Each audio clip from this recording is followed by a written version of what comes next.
y'all. Welcome back to another episode of Chats in the Blog Cabin. You know, the show where I invite people virtually into a blog cabin to chat about life. You know who I am. I'm Melissa, and I'm your host. Today, we're chatting with Doug, and Doug has this book. I mean, guys, if you want to read a book about boxing, about people with special needs, everything, this is the book for you. So, Doug, first tell us who you are, and then talk about your book. Okay. Thanks for having me on. I really appreciate it. Any chance they can get the word out. It's a pretty passionate subject for me. So I'm a family doctor for 30 years, and a very large part of my practice throughout my years in treating patients was those with autism. So I have a special connection with both the patients with autism and their parents. And I'm not sure what that how it connected, or I connected with them so much, but I had a large following of other partners that the patients would transfer to me, and I just enjoyed them so much, especially the kids, and even had those, one with a savant with a special skill. It was just very intriguing, challenging cases, great people. And so that's kind of my story as a family doc. But prior to being a family doc, I was a master's degree in exercise science. Actually, even prior to that, I used to work with boxers in the late 80s, early 90s, and in nutrition and exercise. And my brother was a pro fighter, and I know boxing very well. I know the bad part of the sport. It still continues. It's a horrible sport. Not that the people are horrible. Some are. But people are used as gimmicks, exposed. They're not protected. It's terrible. And so there's another passion of mine, which I won't explain now because it's a part of the book that I don't want people to have to get to the end to understand, that we just talked about. But those passions were put together as a story in my head for 10 years that rolled around, was to put, what was the question in my mind always? What would happen if someone with autism wanted to be a professional fighter? Would they allow it to happen? And obviously that's not an easy thing to answer, because we have 2 MMA fighters right now with autism, but I'm not sure where they are on the spectrum. And what if they are on the spectrum where their autism is pretty severe? It's a big question. Can you allow that person to do it? And Noki is a character in this book who is pretty severe with his autism. However, his unique skill is, he's always been involved with boxing. So because his father was a trainer, and he's watched every fight a million times over, as those with autism will do. They'll watch videotapes. Some will watch movies. Some will watch tapes, and he will watch every boxing fighter he's ever seen, and he could become them in any moment. So he's actually athletic enough to become any fighter he wants to be, and that's how this kind of story starts. But the story is important. It's very important to me that I didn't want to make Noki a Gump or a Rain Man or something that's more of a caricature of autism. I didn't want him to change. And so you'll see that in the book. Everybody has to realize that we place limitations on people with autism, no matter where they are on the spectrum. And I think you can't underestimate or understand that where they can go. It's up to them. That was important for me to show in this book. So before we get to talking more about the book, talk about the autism spectrum, because you can be on the low side and the high side. So tell people what to look for autism, or how they relate to people, because I know it's like I think the more we talk about it, the more we normalize it in society. Well, we should normalize it, because the bottom line is we still don't fully understand it. It is a layered syndrome, in a sense that more people are realizing they were probably on the spectrum, just like Elon Musk admitted he was on the spectrum. So the bottom line is, it's not an easy thing to say it's XYZ determined or diagnosed by a blood test. It is not. Usually at age 2 or 3, there could be some communication and social issues coming up, and you can pick, hey, there's something going on there. We used to in the old days, oh, that's a quirky kid. And that may be part of it too. And then the spectrum goes in from, severity. And so some really have very poor communication skills, very poor social skills. Some are self-harming. Others are just, it's just a little bit off, and some of the stimuli bother them, and some it's not noticeable at all. And so I think we have the spectrum grew tremendously. So it's not an easy thing now to say, what we do know is this: one person with autism is one person with autism. Everybody's different. Everybody, shouldn't be judged because of that term. And that's why it's still not a great term. And it's very tough sometimes for the people who are taking care of them, because some may need care forever and some are totally fine. So you go into carrying a room as me as a physician with a patient with autism, it's a blank slate. You don't know what you're going to get, and then all your job is to be an adjunct and to help them. But it's more common and causes under genetic, sometimes hereditary, some combination of the both. But I just I just think it's one of those things we just don't really have still a great grasp, and yet society still puts limitations on these type of people. It's another way of marginalizing people, and I think I wanted to point that out in the book because you'll realize Noki was much more in charge at the end than you thought. So, yeah, for sure. Now, why did you decide to pair Noki with a little person? Well, it was so I have in that book many experiences in that book. Some of my experiences in life in this boxing world, right? It's a very dark underbelly. People are used and abused in so many ways. I can't even explain how bad it is, right? And so experience after experience I put in that book, I lived as far either my brother being a professional fighter or me working with other professional fighters in Houston, where I base this book. I saw these things happen. So, for example, there's another character, Limpy, who has a limp. Well, that's a friend of mine. I knew that that gentleman, and he was real. Bug is is the person you talk about, and that's more. It will be discovered at the end why. But I think it's also important as a little person too that there was a connection. That's why it was a connection between him and Noki, because they kind of understood the limitations that they were both being put on. There was a connection there that was unspoken, and that was important for me to show, because I think we do the same thing with little people. And so this book has a lot of inclusivity, but there was a method to that madness, and it wasn't just, okay, let me just throw all these characters in. No, that's not true. It was important to move the story along. Something is revealed at the end will make sure it's truly understandable. But then some of those characters, a lot of those characters, I know personally or knew personally. Oh, that is so cool. Yeah, I love that. So let's talk about boxing for a minute, because you threw some great names out there. I mean, every one of those names, my husband's a big boxing fan. So, and so I knew like Marco Antonio Barrera, Oscar De La Hoya, Mike Tyson, and you were throwing references. And then I had to go look up some of the references because of some of the things that you say in the book. For instance, when the dad is telling Noki to do something like one of the fighters, I had to go look it up. So here's the thing that's so cool about this, putting this connection together, right? So I really am a fan of boxers and boxing. I think part of me is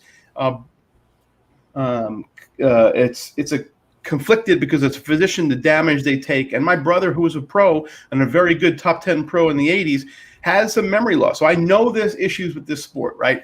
But the art of this sport and the great fighters, I wanted to pay homage to them. Some no one ever heard of, and some I actually worked with. When Mike Tyson fought my best friend, I ran in the ring to jump on his back. And I was pulled back or called back from the corner. So I know Tyson. Tyson's first professional fight was on my brother were co-main events. So I just go way back with all these guys. But I wanted to show that styles makes fights. People don't realize that you can be a phenomenal fighter, but if the wrong style connects with you, you may lose. And so if your opponent was able to connect with the style that would destroy you, I don't care how good you are, you just can't defend yourself against that style. Well, who would know that? Noki would know that, because he's seen every single fight 7 million times. He would know what person's become. So guys from Willie Pep in the old days who could move so well, to Orlando Canizales can move so well, Mayweather, and then you have these other guys who can go through people like Joe Frazier and Tyson. And then there's other guys that are amazing in just defense and their head movement with Wilfredo Benitez. And I know I just watched those fighters myself. I saw a lot of these fighters, and I think it's an amazing. People think I'm not a huge. I know MMA has some of this as well. I get that, and because some are strikers, some are do this and do that. Boxing to me is different. I don't think boxing is as brutal.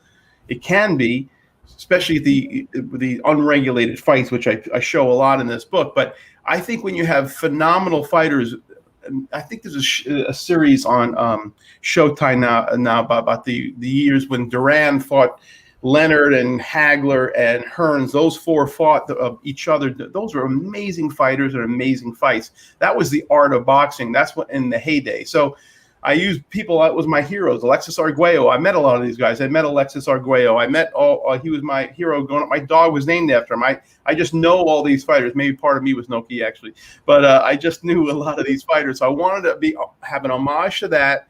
But I definitely do want to glorify boxing, and I show the underbelly of this sport, and the stuff that you think, oh, that doesn't happen. That all happens. Everything I showed.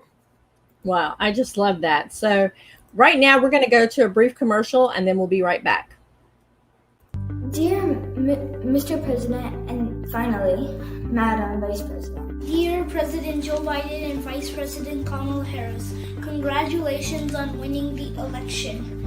One concern I have is thinking about all those families who got separated. One worry I have is people are dying from COVID-19. People think the vaccine is here, so everything is fine. One thing you should know about kids my age is that we have questions and want answers. If I was in charge like you, I would keep in mind kids can do a lot more than you could ever imagine. If I was in charge like you, I would visit local schools to see what kids need. Poor people should have nicer houses and more food. We should make clean energy more accessible to the average citizen. I would work hard to keep people safe. I would stop the nonsense. What will you do with the power you have now?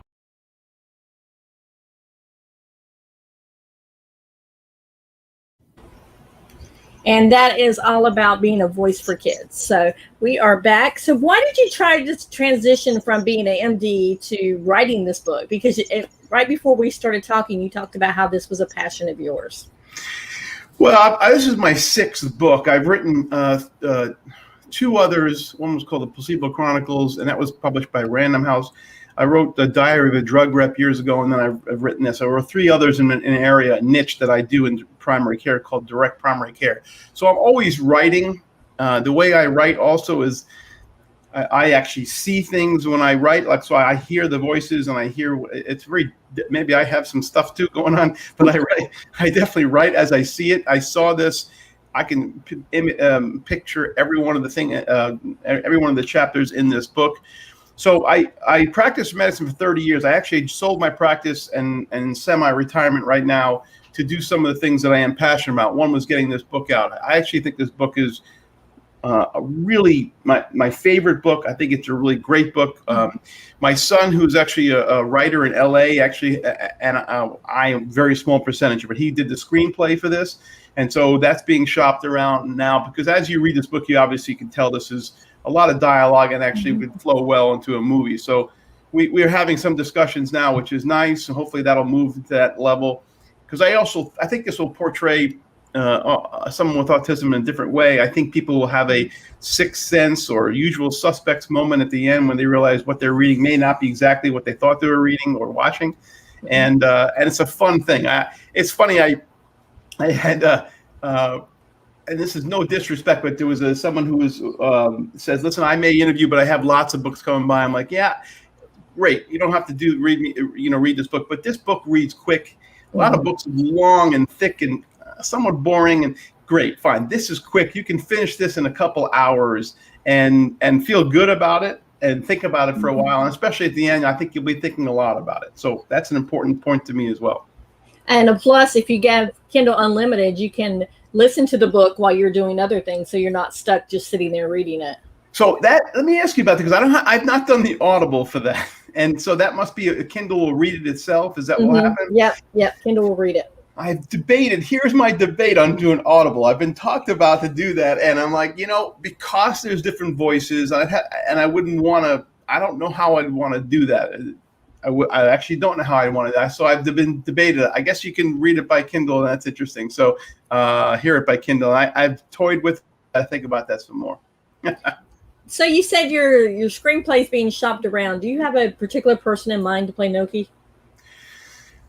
Yeah, so Noki, I do not. And so Bug, Peter Dinklage is one of my favorite actors, Game of Thrones, actually Elf, things like that.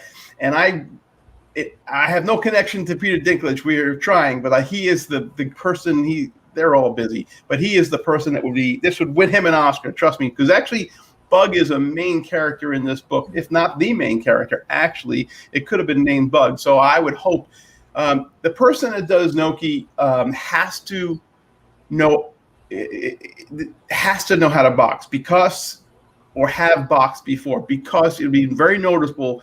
These styles are so different, but there has to be authenticity to it. He's got to be able to box like Muhammad Ali, then box like Alexis Arguello, then box like Orlando Canizales, then box like some of these other fighters that I mentioned, which I think are over 20 different fighters and different styles. So I think what's really cool about that too is that people don't know that sometimes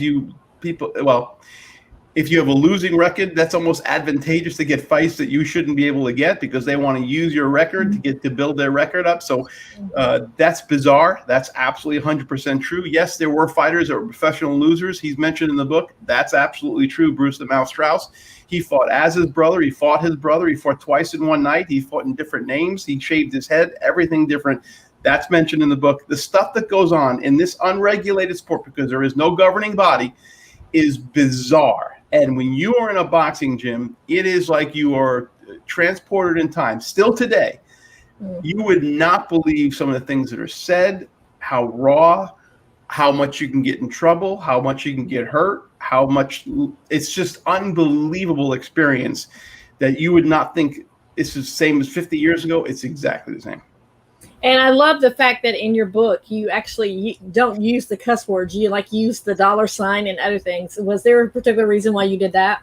Well, here's the thing. The debate was, I start right off the bat with something like that. I think the first sentence, because here's the thing. I did not want to play down what it's like. It is raw in a boxing gym. So I worked with professional fighters. I used to be a sports medicine trainer. So I thought I fought in college. I wanted to be a pro, not nearly good enough. I realized I didn't like getting hit that much. It was not fun. And I was not nearly good to be a pro. So I was hired by what was called the Houston Boxing Association, which this gym is kind of in the book is patterned after. And I was with sports medicine, exercise, nutrition. I had to work with these fighters. And let me tell you, everybody in that gym was from very destitute areas around the world. And there was all colors and all different people, all different backgrounds. And my job was to get them to go running or whatever. There was more fights, people wanting to fight me. Roger Mayweather and I had multiple times they had to break us up. Now he's the uncle of, he passed away, but he's the uncle of Floyd Mayweather. And Roger was champion at that time, and Roger hated my guts. And there was many a time we would get into a spat, and he would say some of the most inappropriate things I would never repeat here. But that's what boxing was. And let me tell you, it was life or death, and that in that training area. And you don't mess around. And yes, there's curse words everywhere. So if I play that down, then I'm not authentic. I did. So my compromise was to put $signs, and so you know what the word was, but I didn't really say the word, but it is raw. Yeah, it definitely is very raw. So when did the idea to write this book come from? When did it come from? Where did it come from? And when did it come to you? It's funny because 10 years, it's been rolling in my head for 10 years, and I probably finished it over the last year. But one of the things that was, and I show this in the book too, the intimidation factor between fighters, it's really scary. I'll give you my example, because I remember when my best friend Lou Savarese fought Mike Tyson, even at the weigh-ins, in the middle of the ring, the stare down, I don't know about anybody else, but when Tyson stared at me and I was in the middle of the ring, I almost lost bowel control, right? It's very intimidating. And his base at that time of guys, henchmen, week before the fight, we're all together almost. And if we contacted them, it was a in your face kind of, I'll intimidate you, and it can scare you, right? I mean, so I always had thought, if someone wouldn't be great, not great, but wouldn't be interesting if someone couldn't be intimidated, if they didn't get social cues. So what if you didn't really get someone trying to intimidate you? Well, who would be that? I mean, someone with autism sometimes does not get social cues. That is one of the disadvantages, or maybe advantages, and so that's where part of Noki came from. And I put that a lot in the book. If someone was in your face screaming and telling you and muscling up and peacocking and doing everything he can, and Noki wouldn't affect him at all. That would then it would always be reverse, bounce off him. And I've seen that happen in real boxing where like, man, I can't intimidate this guy. And you couldn't intimidate Noki. He wasn't there. It doesn't connect with him. I thought that was such a cool thing. And then that book expanded from there. I put that with my patient who had a savant skill or weird savant ability when I was in practice. And then my history of boxing and some other stuff that I wanted to bring together, which you'll read if people read the book. Yeah, because I mean, honestly, I was just like, wow, I can't believe all the nuances that you put in there. Not only because of you put some of the history of boxing, so people who aren't familiar with boxing know a little bit about it, but also you put in all these different dynamics and different relationships, like the fact that Noki is adopted. I mean, you know that right in the very beginning, he's adopted by a man and his wife who are like older and having to deal with what he's going to do with later on in life when they're not around. Right. And that's a really important thing, is that society doesn't always know what to do. And there's a conundrum in this book. It's like, okay, are you using this gentleman to fight? Who's going to use him as a gimmick? And does he have the mental capacity to understand he may be used as a gimmick? And that's important when you finish the book to realize how that was in other stories as well. But it's the screenplay takes that deeper. My son went deeper into that whole story, which was really interesting. He really played off that because he really was intrigued by that. Because that's true. A lot of people, that when you're in, a lot of people with autism, sometimes that's adoption is how they, you'll see the caretaker who had adopted them. I've had many patients with that, and so that was part of that as well. So Jip, who is the person, and his wife who had passed away, they have Noki, and Noki is everything to him. He wants to protect him, and then can't protect him because of his own medical illness. That's a really hard thing to deal with. Yeah, and you also brought in the fact that Jip was a white older gentleman and Noki was an African-American boy when they were adopted, and the cross option that way. I love the way you brought that out. And even at one point when he says in the book, and I'm not giving too much away, but he's like, I don't want to feel like I am using you because you are an African-American man.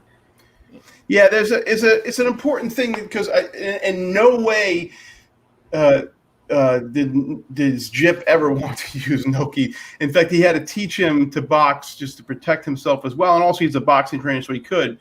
And then Noki becomes obsessed with it, and that's all Noki knows, and that's all Noki does. And it's a great connection and bond between them two. And luckily, Bug shows up out of nowhere, because when medical problem happens to Jip, who's going to take care of Noki? And then the situation arises where Noki chooses to box, and there's a way he does that. And is he being used? And then that controversy of, okay, now there is a controversy. His adopted father is white, and he's black. Is that an issue? Does that come up? And it does come up. And I think that it's good to discuss that. But I think it's more important that someone with autism, especially as severe as Noki's was adopted and loved by Jip and his wife. So that was that's important to know as well.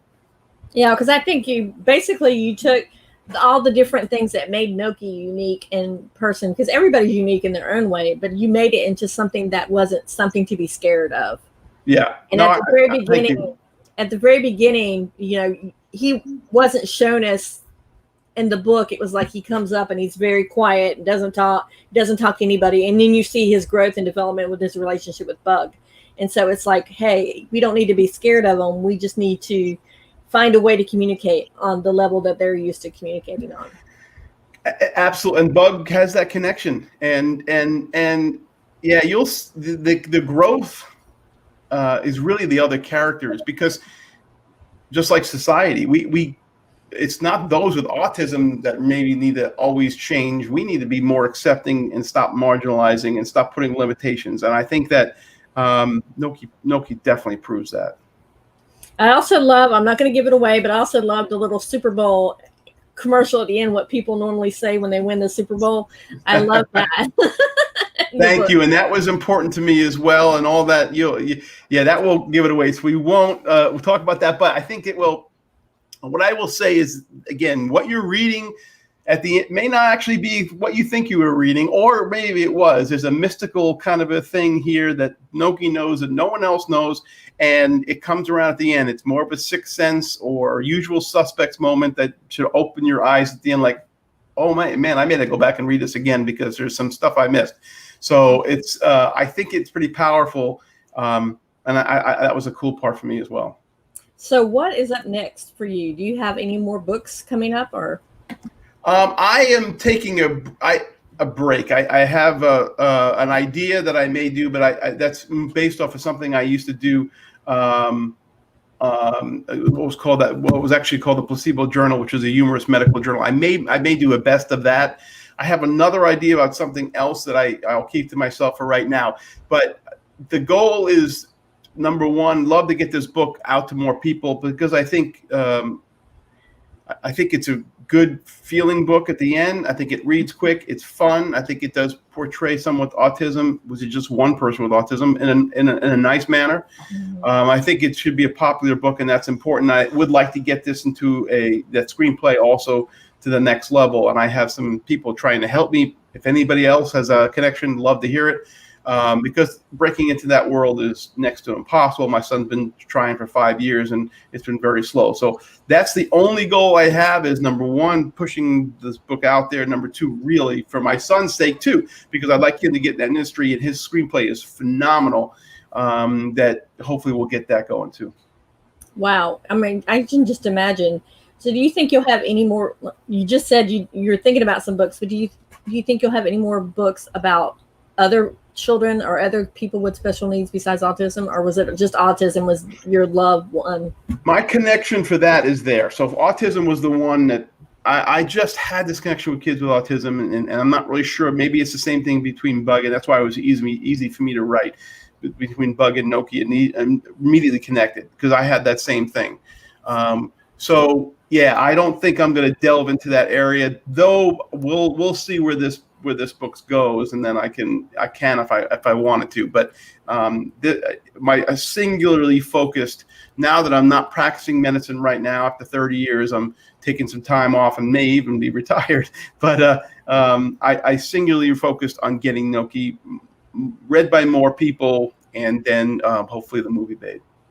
So how did you go about getting it published? Because I know that's what a lot of authors that I talk to, they're like, some of them are like, oh, well, we had a friend and they published it for us. But how did you go through that process? Yeah, so my first book was Placebo Chronicles by Random House, and had a literary agent, and I realized a lot of things happened, right? So I had a lot of experiences with it. One, they edit the crap out of it, which is fine. Second, it took forever. Third, once they publish it, it's like throwing spaghetti against the wall. Whatever one stick that somehow the public has more inkling or interest in, the rest, like let's say 2 out of 10 books they published, those other 8 books fall by the wayside. They're not marketing at all. And I realized, we got a little sales, and then that wasn't enough for them, and then all marketing was gone. I'm like, okay. So I said, so for my next books, I use, I have a company called Authentic Medicine, which does blogs and sells products, and we use that as our publishing company to do it. So it's basically self-published, because your literary agents are brutal to get in touch with. They don't even open the stuff. And then even if a literary agent takes you up, they have to sell it to a publishing house, which is, they're overwhelmed, and so it wasn't worth it. I wanted this book out there, and so I used my own company, Authentic Medicine, to do that. I don't publish other people's books. I haven't thought about doing that, actually. That may happen in the future. But yeah, it's a tough world. And so this marketing on this book is all through that company, which through a PR company as well, because that's what you have to do to market your own book. I mean, there's no one else to help you but you to get the word out. That is so true. Well, I want to thank you so much for coming on today and for chatting about not only your book, Noki, but also about autism and trying to really, what's the word I'm looking for? Erase some of the stigma around autism and what people in society deem autism people as unworthy, or basically not good enough to be in regular society. I love the fact that your main character is someone who with autism, and that you also show someone that's a small person as well, a little person, as part of this community as well. So thank you so much for that. You're welcome. I really appreciate you reading the book, and I hope others would enjoy it as well. They can get in touch with me if they go to Let Noki Box. There's some videos and some resources there as well, called letnokibox.com. All right, guys. Thank you so much, Doug, for coming on. And all right, I will put all the show in the show notes, everything that you can get the book, and also where you can find Doug as well if you want to contact him. As always, be blessed.